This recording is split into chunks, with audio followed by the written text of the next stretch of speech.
Caitlin Clark's little brother checks WNBA owner for asinine comments about his superstar sister. Caitlin Clark is the biggest star in WNBA history, and anyone who tries to say otherwise is unwilling to accept reality. Her little brother took a hilarious jab at Sheila Johnson over her ignorance toward his sister. Colin put the billionaire co-owner of the Washington Mystics in her place with a very simple repost on social media.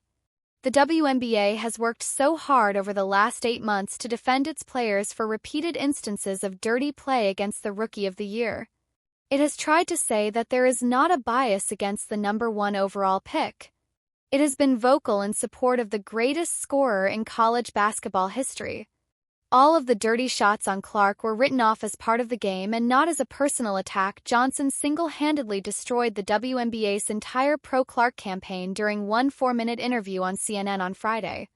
She presented the worst take of the year in a year where there have been countless bad takes from both sides of the proverbial aisle. Sheila Johnson diminished Caitlin Clark.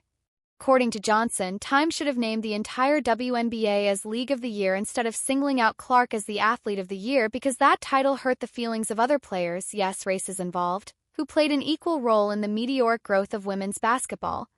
The 75-year-old said that Angel Reese and other players who came before this year's rookie class are just as big or bigger of a draw as Clark. Her comments were completely sincere. Of course, what she said is not true. Caitlin Clark was as the primary catalyst for the rise of the WNBA. Not the only catalyst, just the most prominent by a large margin. Community Notes on X hit Johnson with a vicious truth bomb. Says, 31% of the Mystics' total home attendance for the entire 2024 season came from the 2 games versus Caitlin Clark and the Fever. Clark's little brother Colin also responded to Johnson with a not-so-subtle repost on X.